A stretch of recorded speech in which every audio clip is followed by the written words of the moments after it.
Hello adventurers! Bribe the Bacon Baron, it's time for Roll for Sandwich, the series where I let fate decide my lunch. Let's go! Today we're actually not going to be using any dice. Today we have a very special episode sponsored by Stern Pinball. Tiamat is hatching a new plan to escape her banishment. Instead of dice, we're going to play the Dungeons & Dragons The Tyrant's Eye pinball machine from Stern and let our scores determine our sandwich ingredients. The second to last digit of our final score for each game will determine our roll. Essentially, it's a D10 for each category. As an avid D&D player, I'm really excited about this machine. The D&D theme isn't just pasted on a generic pinball machine, they really took the time to make it feel like a quest. From choosing your character, to battling owlbears and boulets, to chasing a dog through the streets of town because it stole from you. It's pinball that really gives you the feel of a D&D game. So without any further ado, let's dive in. Hopefully we'll be able to thwart the resurgence of the dreaded dragon god Tiamat and make a tasty sandwich while we're at it. Alright, match number 1, let's roll for our bread. I definitely have a lot more experience with D&D than I do with pinball. So I'm definitely not going to be setting any records with these scores, but I definitely had fun. For our first match, the second to last digit is a 4, and on our bread list, 4 is wheat. Starting out nice and simple with some wheat bread, it's essentially the you all meet in a tavern of Roll for Sandwich. Let's start up our next game and roll for Maine. Another cool thing about this machine is that it features voice acting from Matthew Mercer, Laura Bailey, Michael Dorn, and more. And our second game has resulted in a 2, which is turkey. Man, we are really keeping it simple so far, huh? Turkey on wheat is essentially the human fighter of sandwiches. Alright, match number 3, let's quest for some cheese. With a few rounds under my belt at this point, I am definitely warmed up and I can tell the difference in my playing. Still definitely a novice here, but happy to report that this time I broke 100k, with our second to last digit being a 3, which is Swiss.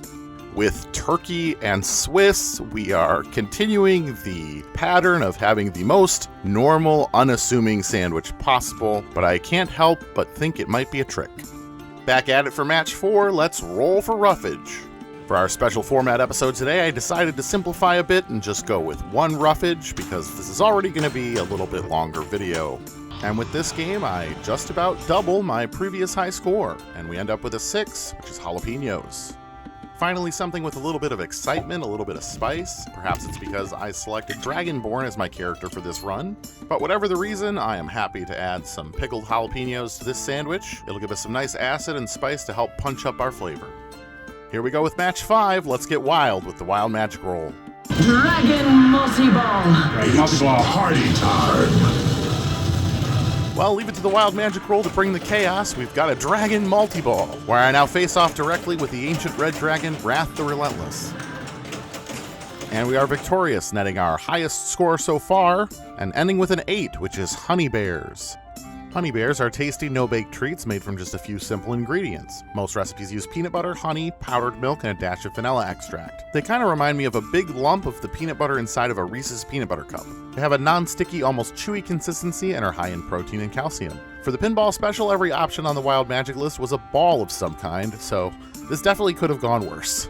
And last but not least, it's match number 6. Let's roll for sauce. Alright, and we have one last test of my pinball skills to see if I've leveled up my playing over the past 6 games.